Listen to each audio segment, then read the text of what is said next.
নমস্কার, আমি অভিষেক নাগ। আজকে একটু অন্য টপিকের উপর আলোচনা করছি, সেটা হচ্ছে ইন্টিগ্রেটেড ডাক ফার্মিং। যদি আমরা ইন্টিগ্রেটেডভাবে হাঁস পুষতে চাই সেটা কেমন হবে? মানে ইন্টিগ্রেটেড অনেক ফার্ম শোনা যায়। যদি ইন্টিগ্রেটেডের সাথে আমরা ডাক ফার্মিং করি, তাহলে প্রথমত বলে রাখি যে জলে মাছ চাষ হয় সেই রকম জলা জায়গা, যাদের 10 বিঘে 20 বিঘে জল পরিসর রয়েছে এবং শুধু আপনারা সেখান থেকে মাছের উপরই ফোকাস করে আয় করছেন, সেই সব জায়গার জন্য আজকের টপিক ইন্টিগ্রেটেড ডাক ফার্মিং।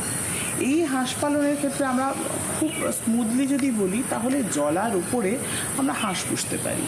হাঁসের ডিটেলসে গেলাম না, শুধু আজকে আলোচনা করি কী কী সুবিধা পাবো হাঁস পুষলে। হাঁস যদি আমরা জলার সাথে পুষি, তাহলে একটা বড় সুবিধা যে আগাছা কন্ট্রোল। প্রত্যেক পুকুরের মৎস্য চাষির এই পুকুরের আগাছা নিয়ে শুনেছি ভীষণ মাথা ব্যথা হয়ে থাকে। আমি তো যেহেতু ফিশারির নই, আমি অ্যানিম্যাল হাজব্যান্ড্রি, তাই তাদের কাছে শুনতে পাই এটা। সেই আগাছা কন্ট্রোল করতে তাদের একটা হিউজ টাকা যায়, যেটা হাঁসের খাওয়ার এবং পুরো আগাছাটাই হাঁসেরা খেয়ে নিতে পারবে। ফলে আগাছা কন্ট্রোলে একটা বড় ভূমিকা রাখতে পারে হাঁস। সেই জন্য আপনারা হাঁস পুষতে পারেন সেই সব জায়গায়। দ্বিতীয়ত, জলের মধ্যে যে ধরনের ক্রাস্টেশিয়ান যারা মাছেদের ক্ষতি করে বা মাছেদের খাবার খায়, যেরকম কোথাও ছোট ছোট চিংড়ি থাকে, কোথাও হাঁস পোকা থাকে, বিভিন্ন রকম পোকামাকড় থাকে, তারা হাঁসের খাওয়ার। এবং এটা যেমন জলে মাছকে ক্ষতি করে, আবার হাঁসের ক্ষেত্রে আসলে হাঁসের উপকার হয়। তাহলে আমরা এটাকে যদি যৌথ করে দিই, তাহলে ওই খাবারে আমরা হাঁস পুষতে পারি। দ্বিতীয়ত, যদি আমরা খুব ভালো মনোযোগ দিই, তাহলে জলের মধ্যে হয়ে থাকা ঝাঁঝি, শ্যাওলা, টোপাপানা, গুটিপানা, এই জিনিসপত্রগুলো যেগুলো কিন্তু জল প্রবলেম হয়, সেগুলো হাঁস প্রাকৃতিকভাবে কন্ট্রোল করে খায়। তাহলে এই জায়গা থেকে আমরা আগাছা, শত্রু, মোলাস্কা মানে শামুক, ঝিনুক, এগুলোকে হাঁস কন্ট্রোল করে, সেগুলো তার ন্যাচারাল খাওয়ার এবং সেখান থেকে সে পুষ্টি অর্জন করে। মাছটাও সেখানে খুব ভালো হয়।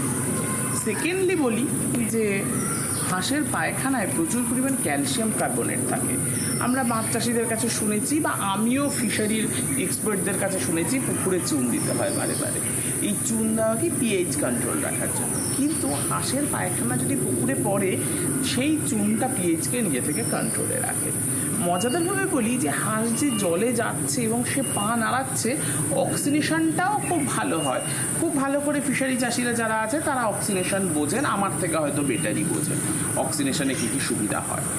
এবং এই পুকুরের ক্যাপাসিটি এবং সেখানে হাঁসের বিষ্ঠাও কিন্তু জলের নিউট্রিশন ভ্যালুটাকে বাড়াচ্ছে, তাতে প্ল্যাঙ্কটন ফর্ম করা এগুলো বাড়াচ্ছে। এবং যদি কোনো কারণে জলে মানে ফাইটোপ্ল্যাঙ্কটন বা জুপ্ল্যাঙ্কটন বেড়ে যায়, সেটাকেও কিন্তু হাঁসে কন্ট্রোল করে। তাহলে পুকুরের ইকোসিস্টেম মেনটেন করতে কিন্তু হাঁস একটা অসাধারণ পাখি, যে সাইলেন্টলি একটা ওয়ার্কারের মতো আপনার পুকুরটাকে, আপনার জলাটাকে স্মুথ রাখে, সুন্দর রাখে। থার্ডের জন্য একটা জিনিস বলি, যে হাঁসের একটা বড় সুবিধা, সেটা হচ্ছে জলায় কিছু কিছু মাছ মারা যায় বিভিন্ন রোগের প্রকোপে। সেই মাছটা যখন পচে, তখন সেটা স্প্রেড করে যায় জলের মধ্যে। এটা আমার বক্তব্য নয়, এটা ফিশারি এক্সপার্ট থেকে শোনা বক্তব্য। কিন্তু যদি হাঁস থাকে, ওই মাছটাকে পচার অপেক্ষাই করে না, মরার সময়টুকুই দেয় না, তার আগেই যখন তার স্পিড কমে যায়, তখনই হাঁসে তাকে ধরে খেয়ে নেয়। হাঁসের পেটে ডাইজেস্টিভ এনজাইমে তারা নষ্ট হয়ে যায় এবং রোগ স্প্রেড করা থেকে বন্ধ হয়। এই জন্য যে পুকুরে হাঁস চড়ে, সেই পুকুরে মাছের রোগ শোনা গেছে অনেক কম হয়। ফলে এইভাবে যদি মার্চ করে আমরা পালন করতে পারি হাঁস এবং মাছ, তাহলে হাঁসের থেকে মাছ বেনিফিট পায়। উপরন্তু হাঁসের খোরাকটা নিয়ে আমাদের সবার মাথা ব্যথা থাকে, সে অনেক খাবার খায় বলে।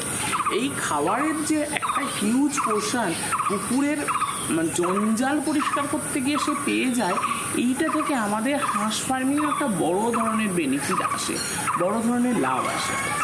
টোটাল ওয়েস্ট বেঙ্গলে যদি বলি, তাহলে হাঁসের একটা ডিমান্ড রয়েছে এবং দিন দিন হাঁসের মাংস খাওয়ার ক্রেজটাও বাড়ছে।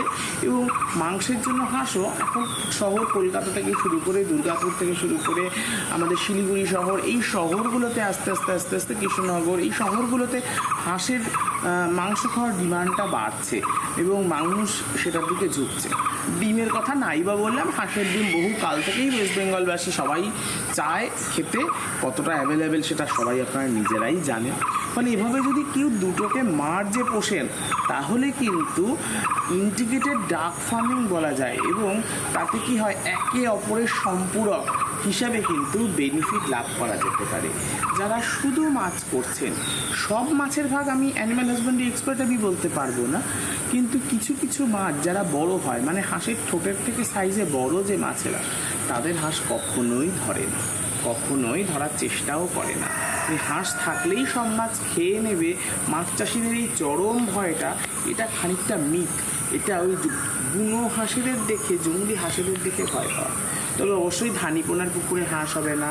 যে মাছেরা ছোটো সাইজের এবং সারফেস লেয়ারে ভাসে, লাইক পাবদা, এই ধরনের মাছের পুকুরে হাঁস করবেন না। এই বাদ দিয়ে ক্যাটফিশ যারা করছেন, রুই, কাতলা, মৃগেল যারা করছেন, তাদের সাথে হাঁসের ফাংশনালি কোনো রকম থ্রেট নেই। আপনারা যদি এই সাথে হাঁস করতে চান তাহলে অনেক বেশি বেনিফিট পাওয়া যাবে, অনেক বেশি লাভজনকভাবে হাঁস ফার্মিং করা যাবে। এটাতে আমাদের ইন্টিগ্রেটেড ফার্মিংয়ের একটা সুন্দর মডেল আমরা রেডি করতে পারবো, এবং হাঁস পালনের খরচটাও অনেক কমে যাবে। সুলভ মূল্যে আমরা বাজারে সঠিক ডিম, সঠিক মাংস আমরা সাপ্লাই করতে পারবো। যাদের পুকুর আছে, এবার থেকে কথাটা একটু ভেবে দেখবেন।